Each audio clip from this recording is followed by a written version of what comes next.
Isa ka rin ba sa nangangarap na magkaroon ng sarili mong negosyo?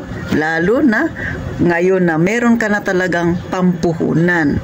Pero teka, ang tanong, gaano ka kahanda para pasukin ang ganitong larangan? Siyempre, magbibigay si Ate Tintin ng kaunting idea para ikaw mismo makapag-decide kung handang-handa ka na nga ba. Pero bago tayo magumpisa, huwag kalimutang mag-subscribe sa inyong Palawenyang Tindera. At siyempre, pakilike na rin ang aking video kung isa ka sa nakaka-relate dito dahil ito ay pinagdaanan mo rin mga kasari.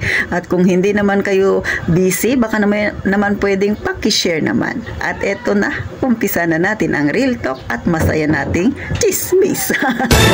Magandang araw mga kasari-sari. Sa mga bago pa lang sa aking channel, ako si Ate Tintin, ang inyong Palawenyang Tindera, at lahat ng problemang tindahan na gusto mong malaman, abay sasagutin Ate Tintin, basta i-comment mo lang dyan. So, eto mga kasari, ang dalawang tips ni Ate Tintin para makakuha ka ng idea, no, kung ikaw mismo sa sarili mo, malalaman mo kung handang-handa ka nang pasukin ang tindahan, mga kasari, ang negosyong pagtitindahan. Siyempre, number 1 dyan, sa sarili mo pa lang, ha? Sarili mo pa lang, pakiramdaman mo. Ikaw ba ay marunong magdala ng problema? Marunong ka bang lumutas sa problemang dumarating sa'yo? Kung may magsabi, grabe ka naman Ate Tintin, ang aking papasukin ay pagninegosyo, hindi para maging advisory ng ng emosyon ng isang tao.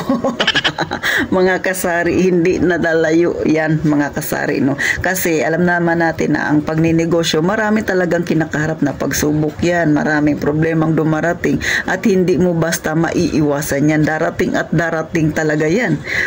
Kaya dapat sa sarili mo pa lang, alam mo, marunong kang gumawa ng paraan. Pagka may problemang darating, may plan A ka kaagad. Kung hindi nag-work or naging successful yung iyong plano sa plan A, dapat may plan B ka.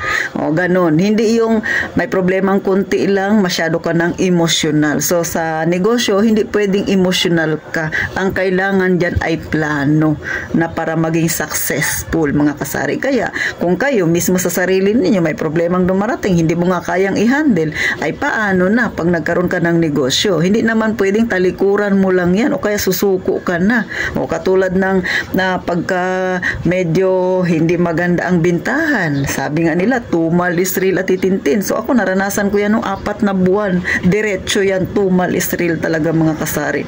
Pero kung ikaw hindi ka kumbaga hindi ka handa na sa ganong problemang dumating, syempre magkukwit ka na. Akalain ninyo, ako naranasan ko 4 talaga na buwan sunod-sunod yan, no? Nakaraang taon yun, from April, May, June, July, talagang mga kasari, sobra talaga. Doon ko naranasan yung pinakatumal is real talaga.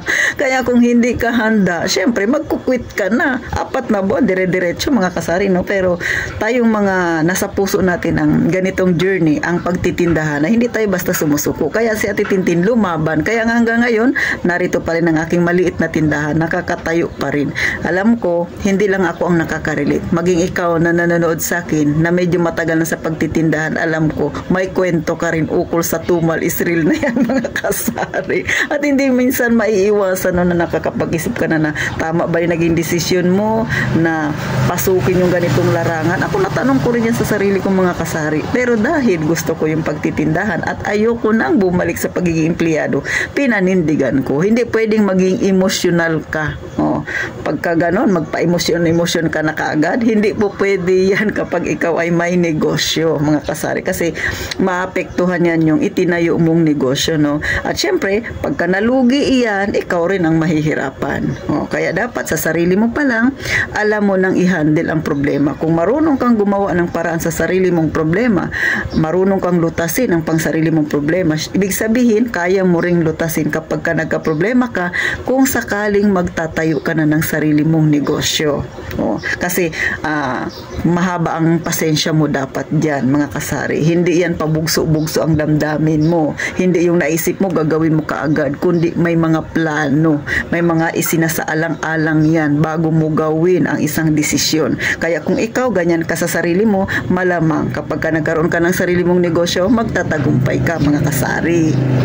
At syempre mga kasari, panghuli natin no, sa palatandaan na ikaw ay handa na sa pagninegosyo ay kung ikaw ay marunong mag-budget.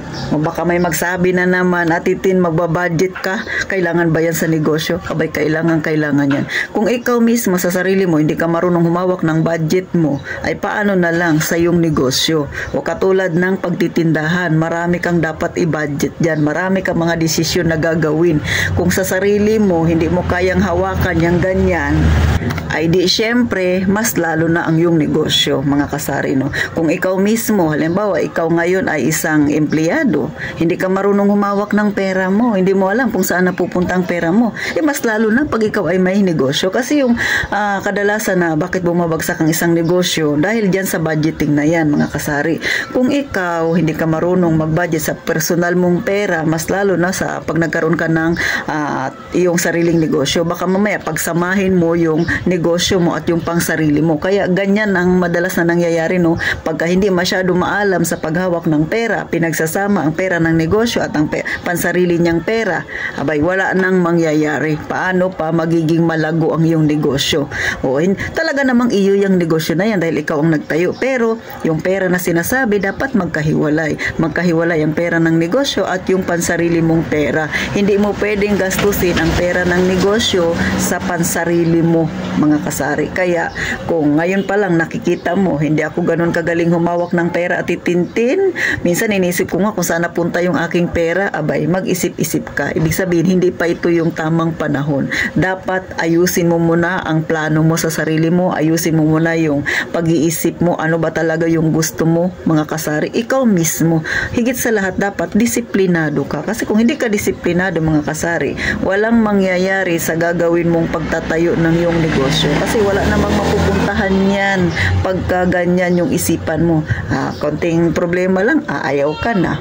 Konting nagka-problema ka lang sa pera, aayaw ka na mga kasari. So ang pagtitindahan, sabi ko nga, maraming kinakaharap yan na pagsubok. Pero pag napagtagumpayan mo yan, may darating man sa susunod na pagsubok, easy-easy na lang yan mga kasari. So yan ang simpleng tips ni Ate Tintin.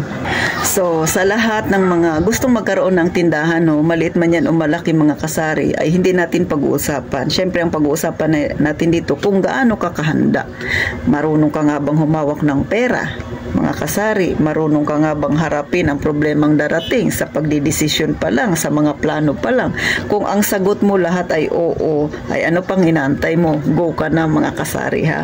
So hanggang dito na lang sa Titintin. Sana nakakuha kayo ng kaunting idea.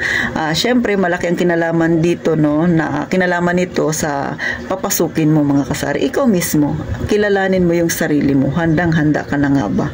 Pag lahat ng yan ay check sa tingin mo, tara na, magnegosyo na tayo mga kasari. So paano magkita tayo sa susunod na vlog ni Ate Tintin? At syempre maraming salamat sa lahat ng sumusubaybay sa akin, sa lahat ng mga subscriber na Ate Tintin na patuloy na nanonood.